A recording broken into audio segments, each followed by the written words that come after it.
ayon sa inyong kalooban. Ito po ang aming dalangin sa pangalan ng Panginoong Hesus na aming tagapagligtas, ngayon at kailanman. Ang lahat ay magsabi ng Amen. Yes. Manalangin sa pamamagitan ng awitin. Sabay-sabay natin awitin ito nagsasabi, "O heal our land, O Lord."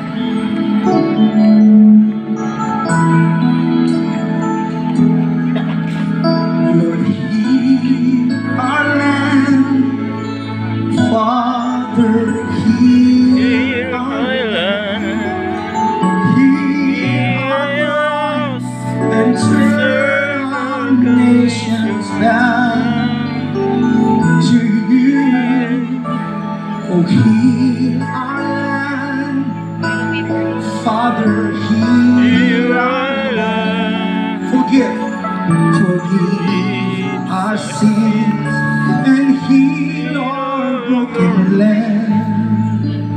If my people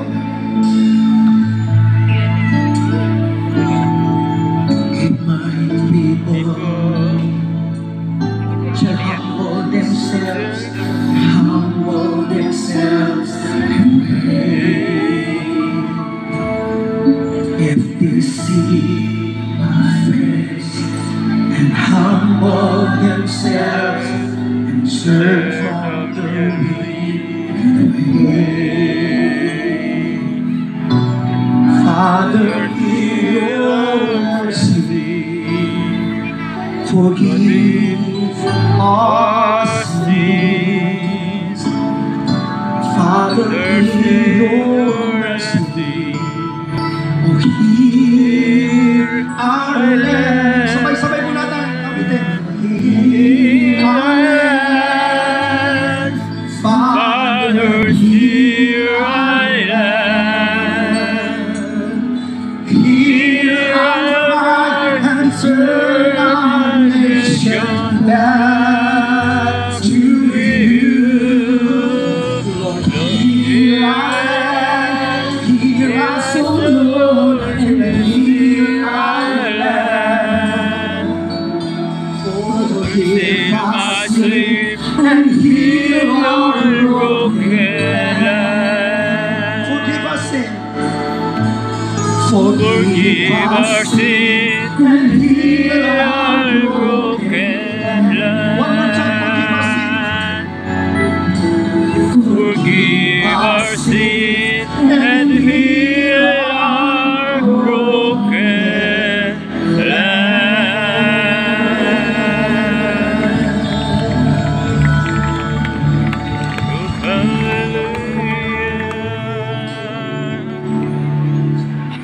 Jesus.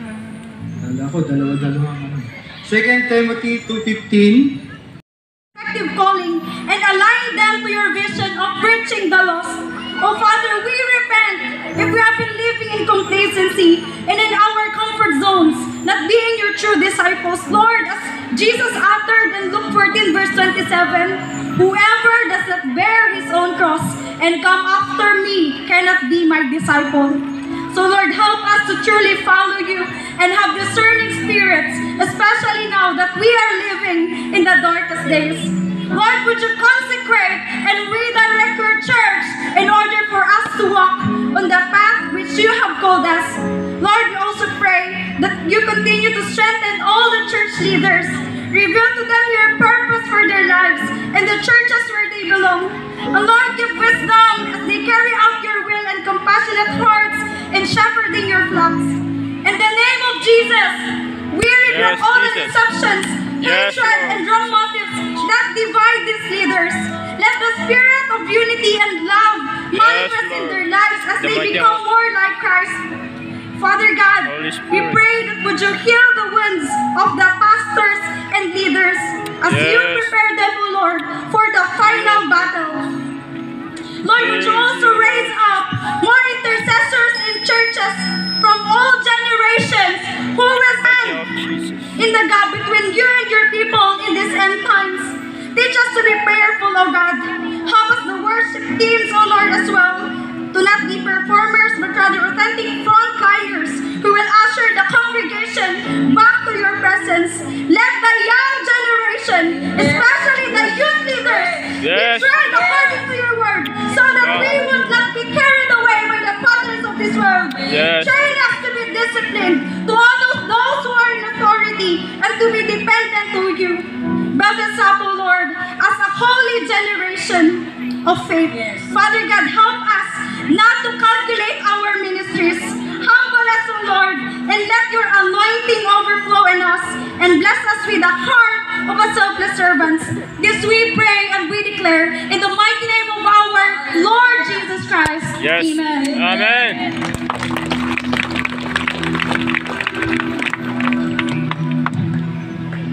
Praise God. Hallelujah.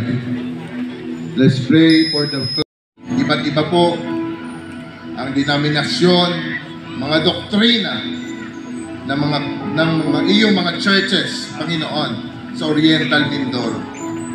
We are here, Lord God. We ask forgiveness, cleansing, Lord God, ng iyong body, Panginoon, sa lugar na ito ng Oriental Mindoro. Ama, without you, we are nothing. Alam po namin, Panginoon, kailangan ka namin makasama sa buong Oriental Mindoro, Panginoon.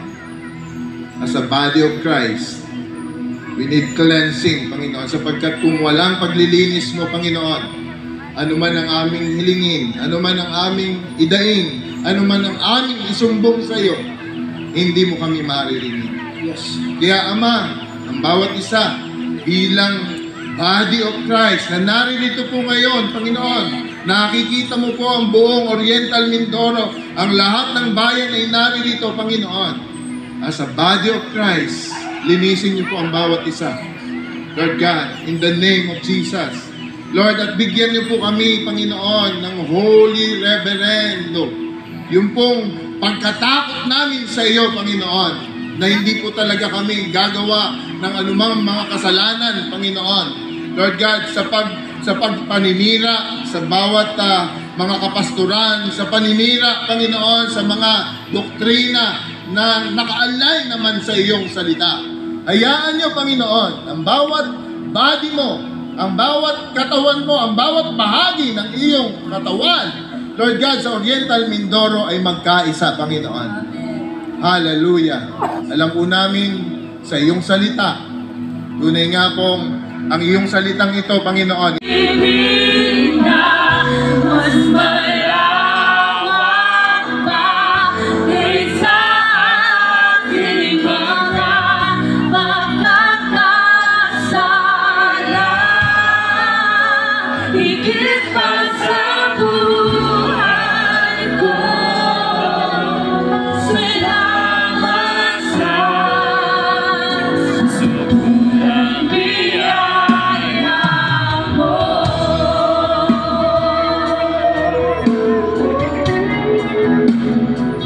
Turn to you.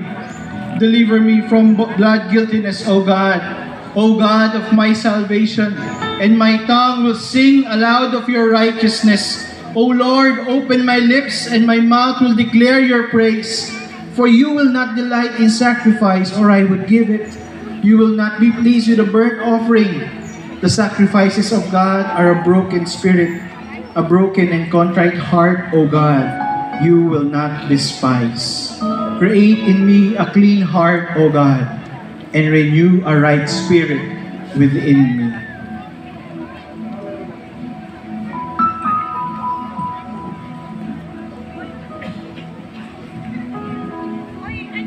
Praise God.